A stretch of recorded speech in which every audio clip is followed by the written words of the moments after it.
اليوم أكملت لكم دينكم وأتممت عليكم نعمتي ورضيت لكم الإسلام دينا. Assalamualaikum warahmatullahi wabarakatuh.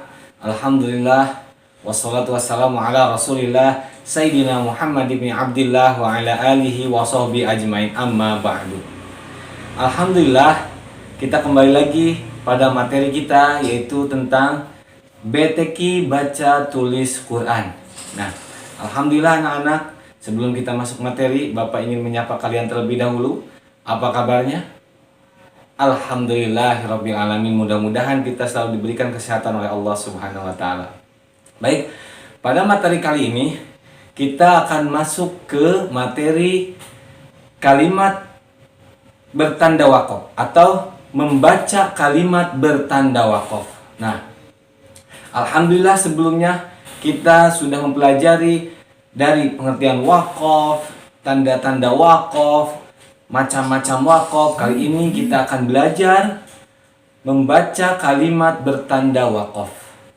Baik, sebelum kita masuk ke materi, alangkah baiknya seperti biasa kita berdoa terlebih dahulu. Yuk kita berdoa. Bismillahirrahmanirrahim. Raditu billahi rabba wa bil islami dina wa bi Muhammadin nabiyyan wa rasula. Rabbi zidni ilman warzuqni fahman. Amin ya Allah ya rabbal alamin. Baik, langsung saja kita lihat materinya. Bagaimana cara kita membaca kalimat bertanda waqaf. Yuk kita lihat materinya. Ini dia. Bismillahirrahmanirrahim. Alhamdulillahirabbil alamin. Anak-anak, kita lihat. Sekarang kita akan belajar cara membaca kalimat bertanda waqaf. Perhatikan, ketika kalian membaca Al-Quran, kemudian menemukan tanda waqaf, baik pada pertengahan ayat atau di akhir ayat Al-Quran, maka huruf terakhir dari kata yang diwaqafkan harus dibaca sukun. Ya. Atau jika di akhir ayat terdapat tanda baca fathatain, maka dianggap fathah. Nanti kita akan melihat contoh-contohnya sebagai berikut. Yang pertama, contoh cara membaca kalimat bertanda waqaf, yaitu huruf yang berada di akhir kalimat berharokat fathah, kasroh, dhammah, dan kasrotain atau dhammatain, bila diwaqafkan, apabila kita membacanya berhenti, itu dibaca sukun. Contohnya, ada kata yang di akhirnya dhammatain ataupun kasrotain ataupun dhammah. Nah, ketika diwaqafkan, itu dibaca sukun. Lihat, perhatikan, ada kata syahidun, syahidin. Nah, apabila diwaqafkan, dibaca syahid. Nah, itu apabila kita diwaqafkan, tanda baca tadi dhammatain dan kasrotain itu disukunkan, ya. Jadi syahid. Nah, asalnya syahidun, syahidin. Apabila diwaqafkan dibaca syahid. Nah, selanjutnya, baik, di sini ada contoh yang kedua. Huruf yang berada di akhir kalimat adalah ta' marbuthoh. Perhatikan anak-anak, ta' marbuthoh itu ha yang ada titik duanya di atas. Ta' marbuthoh di sana ada contohnya. Bila diwaqafkan dibaca seperti huruf ha, ya. Jadi ketika kita melihat kata atau kalimat yang ketika kita membaca Al-Qur'an, nah, adalah tanda ta' marbuthoh. Jadi bila diwaqafkan dibaca seperti huruf ha, ya. Contoh aniyatun. Nah, itu contoh bacaannya. Aniyatin. Ketika kalian membaca Al-Qur'an diwaqafkan dibaca menjadi aniyah. Nah, dibacanya jadi berubah menjadi ha ketika diwaqafkan. Sekali lagi, aniyatun, aniyatin. Ketika diwaqafkan dibaca aniyah.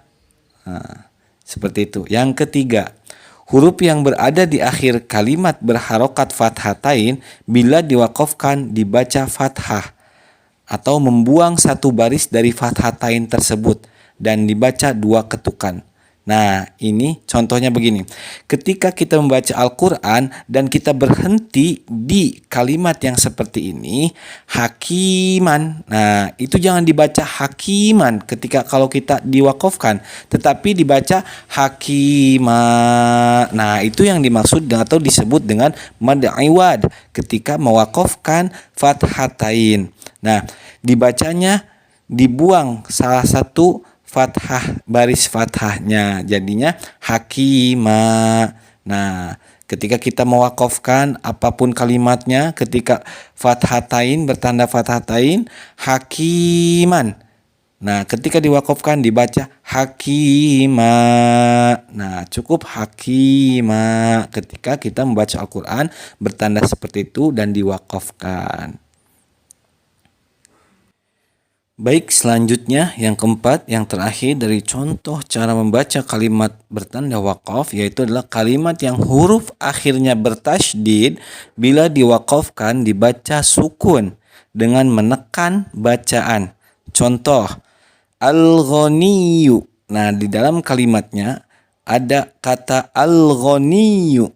Nah, ketika kita berhenti atau ada tanda wakaf pada kata seperti itu, dibaca al-ghani. Nah, ya. Bila diwakafkan dibaca sukun dengan menekan bacaan. Kata dalam kalimatnya yaitu adalah al-ghani. Dibaca tasdidnya dibaca al-ghani. Nah, ketika diwakafkan itu dibaca sukun dan menekan bacaan. Dibaca al-ghani. Al-ghani. Nah, begitu. Baik, anak-anak.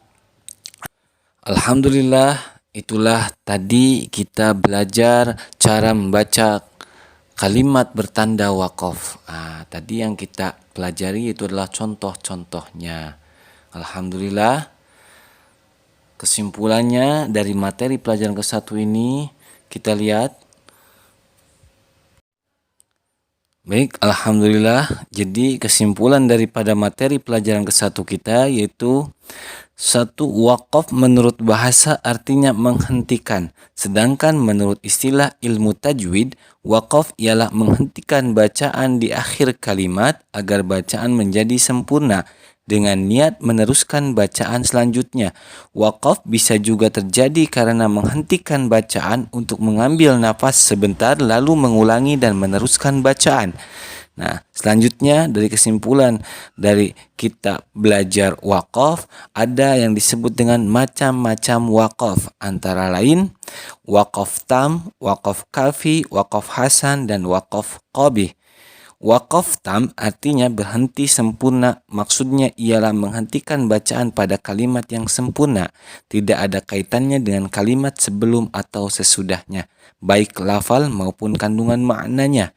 Selanjutnya wakaf kafi, wakaf yang cukup adalah berhenti pada suatu kalimat yang sudah cukup tata bahasanya, tetapi mengenai maknanya masih ada hubungannya dengan kalimat berikutnya. Selanjutnya, wakaf hasan adalah berhenti pada suatu kalimat yang ada hubungannya dengan kalimat berikutnya. Wakaf qabih yaitu berhenti pada suatu lafaz, kalimat yang tidak bisa dimengerti maknanya. Wakaf seperti ini dilarang kecuali sangat terpaksa karena bersin atau batuk dan sebagainya. Nah, tadi macam-macam wakaf tadi itu sudah kita pelajari di pertemuan sebelumnya. Alhamdulillah kita sudah belajar wakaf, mudah-mudahan ilmu kita bermanfaat dan menjadi keberkahan bagi kita semuanya. Amin ya Allah ya Rabbal Alamin. Alhamdulillahirabbil alamin. Nah, itu tadi dia cara membaca kalimat bertanda wakaf. Alhamdulillah, pada materi wakaf ini kita selesai. Mudah-mudahan apa yang kita dapatkan di pelajaran 1 ini menjadikan ilmu yang bermanfaat. Bermanfaat bagi diri sendiri, bermanfaat bagi banyak orang, khususnya bagi diri kita, umumnya bagi kita semuanya. Amin ya Allah ya Rabbal Alamin. Mudah-mudahan kita selalu diberikan keberkahan oleh Allah Subhanahu wa taala dengan menuntut ilmu Al-Qur'an, semuanya dimudahkan oleh Allah Subhanahu wa taala. Baik, sebelum tutup, Bapak selalu mengingatkan kalian tetap jaga sholatnya, jangan pernah kalian tinggalkan.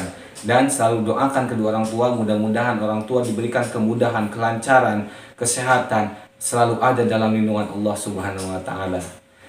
Cukup sekian, terima kasih. Jangan lupa pakai masker, selalu cuci tangan, jaga kesehatannya ya. Cukup sekian dari Bapak. Wassalamualaikum warahmatullahi wabarakatuh.